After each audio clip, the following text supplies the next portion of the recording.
Bro, kita semua udah pada tahu kan kemana kita akan pergi ketika sisa umur kita habis. Kuburan.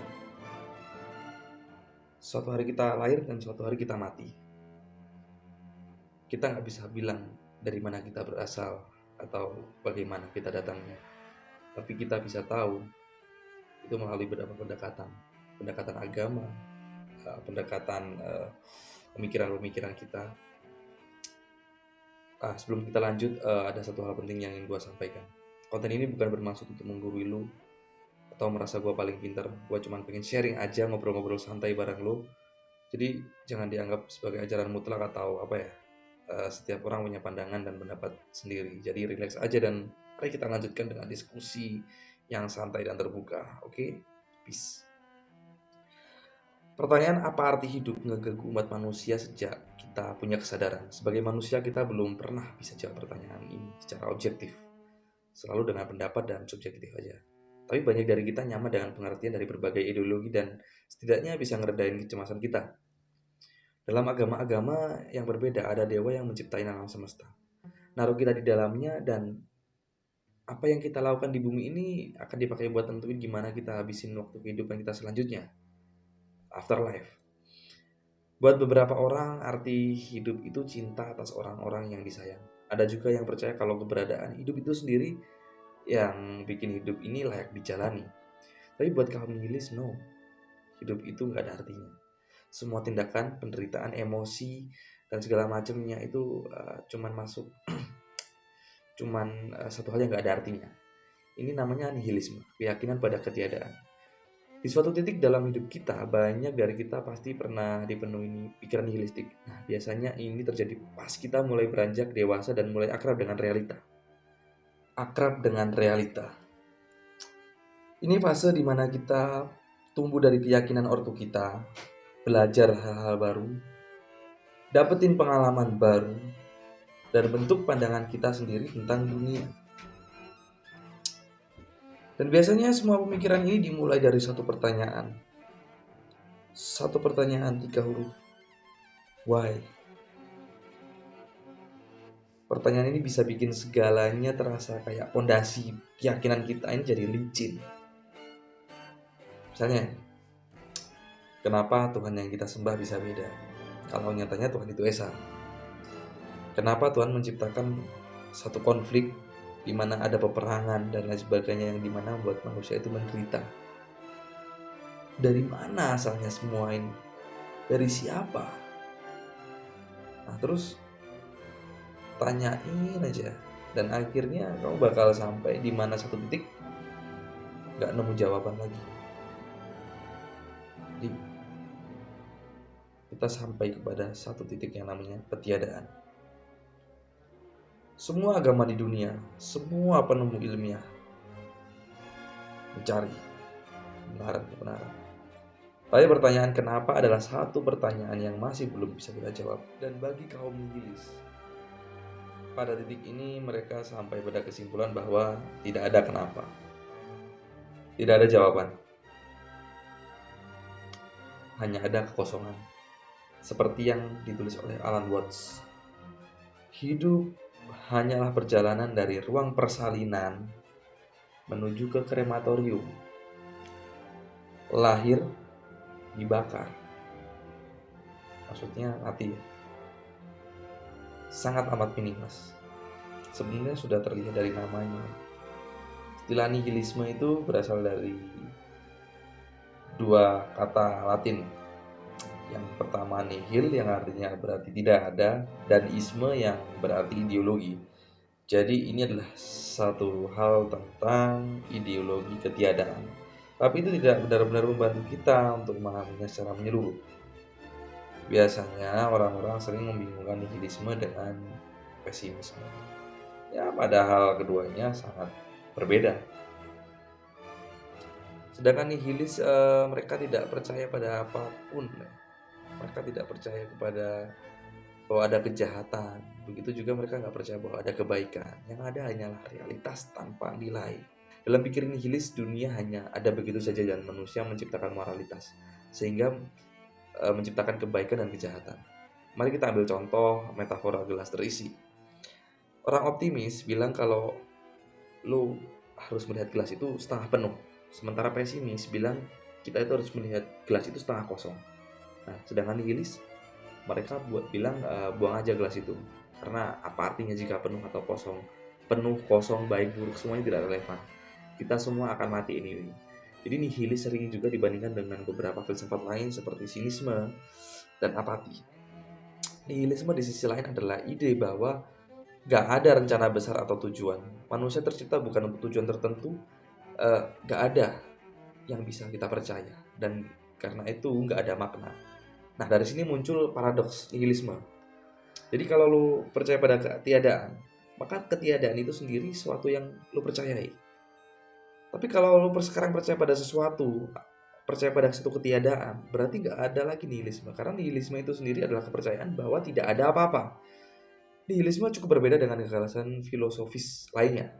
Karena awalnya adalah sebuah ciptaan sastra sebelum akhirnya menjadi filosofis. Hasilnya nihilisme tidak sejelas banyak filosofi yang lain. Banyak orang menjelaskannya dengan cara yang berbeda. Tetapi akhirnya definisi yang berbeda ini dikategorikan untuk membentuk berbagai jenis nihilisme. Nah, contohnya nih, ada nihilisme etis. Ini menolak ide nilai etis atau moral yang mutlak. Dalam jenis nihilisme ini, baik atau buruk hanya ditentukan oleh masyarakat. Dan sebagai makhluk, kita tidak harus mengikutinya, bro.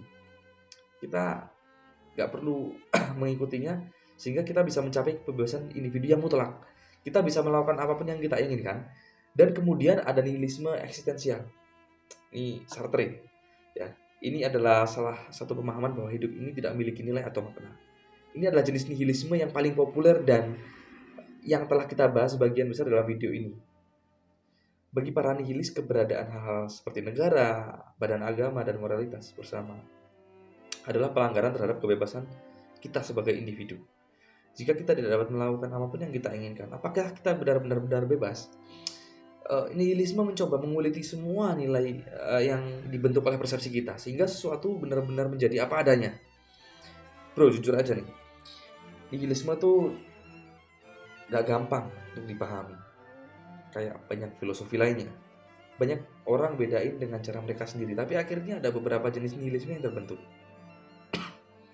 Ya namanya nihilisme politik misalnya. Nah nih, para nihilis politik ini pada dasarnya ngeyakinin kalau untuk umat manusia maju, semua tatanan politik, sosial, dan agama harus dihancurin. Gua sendiri berpendapat bahwa nihilisme adalah satu upaya manusia untuk melihat realitas yang bersih dari penilaian manusia. Analoginya gini, gue membayangkan semacam realitas dari sudut pandang pohon.